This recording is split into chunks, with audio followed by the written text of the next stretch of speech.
Située au nord du continent africain, la Tunisie est le plus petit État du Maghreb. Indépendante depuis 1956, la République tunisienne est devenue un État moderne, multiculturel, qui accueille chaque année un grand nombre de visiteurs, heureux de trouver un climat exceptionnel. Des paysages magnifiques, d'innombrables trésors culturels et une architecture variée, la chaleur humaine d'une population accueillante qui parle le français.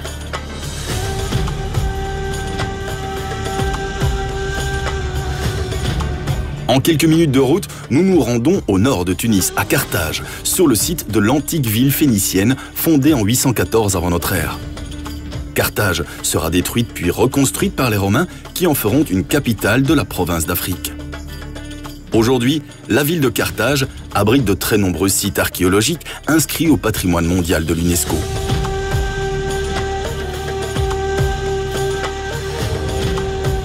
Un aqueduc géant de 132 km alimentait Carthage en eau.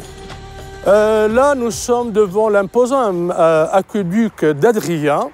Donc, il faut imaginer les 132 km d'aqueduc qui transportaient l'eau du mont Zagouan jusqu'aux grandes citernes de la Malga.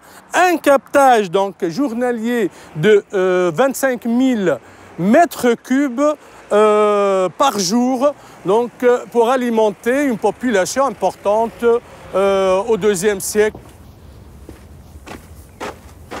Tout simplement grandiose. L'amphithéâtre romain antique d'Oudna pouvait accueillir 15 000 spectateurs. On y a tourné le film Gladiateur. Et voilà par où on faisait remonter les planchers mobiles. Des planchers mobiles, c'était des ascenseurs. Donc, par où on faisait remonter les cages des fauves et des animaux sauvages. Donc là aussi, là on tenait aussi les esclaves. C'est damnatio ad bestia, c'était les condamnés à mort. Malheureusement, c'était une fin tragique pour ces premiers chrétiens. Voilà, c'était eux qui niaient le culte impérial. Donc ce genre d'espace et ce genre d'endroit n'était pas dédié uniquement à ces jeux gays, si vous voulez, parce que les Africains adoraient la chasse-spectacle, ces vénatios, et les combats des gladiateurs. Ça pouvait contenir entre 15 000 et 20 000 spectateurs facilement. Et on peut le classer parmi les plus grands amphithéâtres romains de l'Afrique romaine. Le Capitole d'Oudna, dédié à Jupiter, est considéré comme le plus grand temple d'Afrique.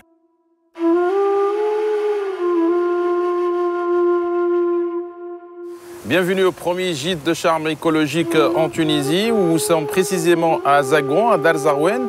On est à 50 minutes de Tunis, la capitale, à 30 minutes d'Hammamet et 50 minutes de Sousse.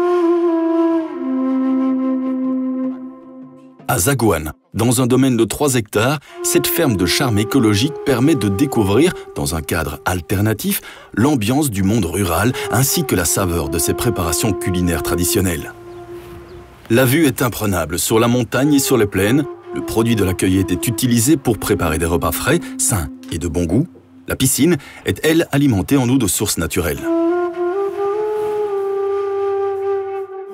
Et quand vous voyez Chedlia, en face de vous, elle est en train de brouiller le blé. Voilà, l'agneau. Vous voulez un piment? Donc vous allez trouver des chambres à thème, meublées à thème, qui parlent des colons, des Romains, des Berbères, des Andalous, etc. On a fait un potager bio. Là, comme vous le savez, la Tunisie, c'est un pays riche en agriculture. C'est un pays chaud où on peut trouver les fruits pendant toutes les saisons. Les gens, ils sont très attachés à leur terre. Et ce qu'on présente aujourd'hui comme produits agricoles et surtout les fruits, ils ont une saveur, ils ont un goût qu'on ne peut pas trouver dans le monde entier. Il était très bon dans le jardin, dans le potager, et il m'a dit maintenant, à partir de ce jour, je veux que travailler la terre. Ça, c'est mon enfance. J'ai passé toute mon enfance dans la terre, et maintenant, je suis heureux là. Et chaque fois que j'essaie de le taquiner pour lui dire, tu seras aide-maçon pour travailler quelque part. Et il me dit non, c'est fini. Au cœur du Cap Bon, un vignoble d'exception.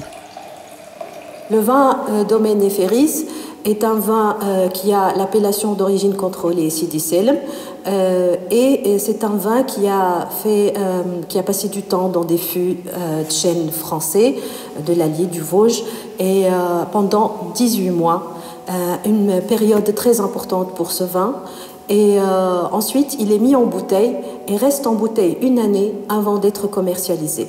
La production nationale tunisienne est estimée à 36 millions de bouteilles, et dont à peu près 30 millions sont écoulés sur le marché local. Nous faisons aussi un vin particulier qui porte le nom du domaine Néféris, qui est un vin issu d'un assemblage de Syrah et de Carignan, deux cépages très importants en Tunisie parce qu'ils s'acclimatent très bien au temps tunisien et au climat tunisien. Inscrite au patrimoine mondial de l'UNESCO depuis 1979, la Médina de Tunis a une superficie de 270 hectares. Elle représente le 10e de la population tunisoise. Les nombreux commerces sont installés dans des ruelles où il fait bon se promener. La Médina présente une typologie architecturale composée de maisons bourgeoises, de palais mais aussi de maisons d'ouvriers. Il s'agit d'un modèle méditerranéen de maisons à patio qui articule d'une manière spécifique les appartements, les dépendances, les jardins et les terrasses, totalement tournés vers l'intérieur. Dans les ruelles, seules sont visibles les portes, les vestibules et les fenêtres, souvent à l'étage.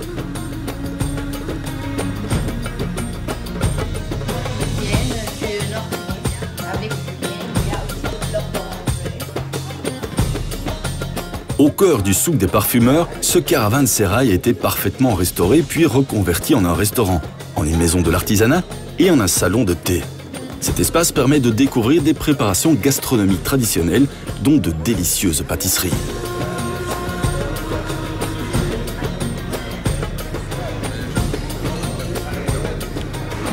Ce lieu exceptionnel abrite une collection de parfums originales, une librairie ainsi qu'une galerie où de nombreux artistes sont invités à exposer leurs collections.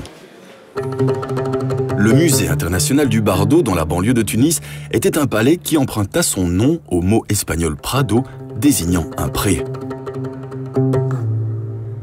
Au fil du temps, il fut une école polytechnique, une école militaire, un hôtel de la monnaie.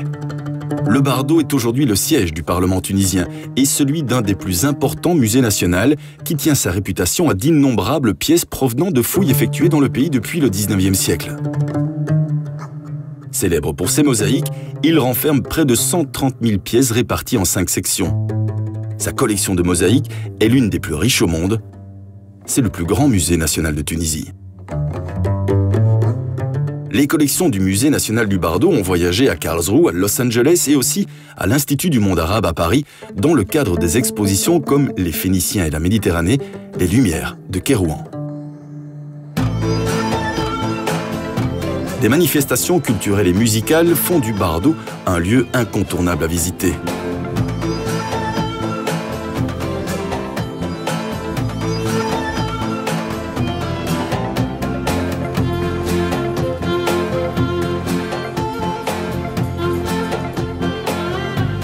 À 20 km de Tunis, contre une falaise dominant Carthage et le golfe de Tunis, Sidi Bou Saïd, un des plus beaux villages de Tunisie. L'histoire de Sidi Bou Saïd, elle est assez particulière parce que c'était une montagne perdue. Il n'y avait rien à Sidi Bou Saïd 50 ans à peine en arrière. Et certaines personnes ont spéculé sur ce village, donc ils ont commencé à construire des maisons. Donc à Sidi Bou, c'est assez particulier parce que c'est de grandes familles qui habitent à Sidi Bou. Donc vous avez des noms de famille. Généralement, il y a des cousins qui sont voisins, des frères et sœurs qui sont voisins. Et c'est des quartiers assez connus pour avoir le nom des familles qui habitent dedans. Tout le monde se connaît, c'est un petit village de 5000 habitants, donc tout le monde connaît l'histoire de tout le monde. Hein. C'est comme un peu dans tout le pays, quoi. Au fur et à mesure que vous marchez dans le village, vous voyez des choses différentes. Donc vous avez des galeries commerçantes, vous pouvez avoir aussi des artisans, des petits commerces de proximité. Voilà, tout ça fait le charme de Sidi Bou Saïd avec tout ce qu'il contient.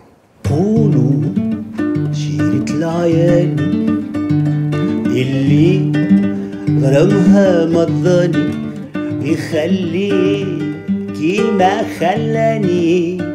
Je suis à Sidi Bou Saïd parce que Sidi Bou Saïd, c'est le village des artistes et des peintres. C'est enivrant parce qu'il y a une super bonne ambiance, il y a toujours des gens qui passent. Et puis, la beauté du paysage, c'est une petite montagne qui donne sur la mer Méditerranéenne et c'est un des plus beaux villages de la Méditerranée.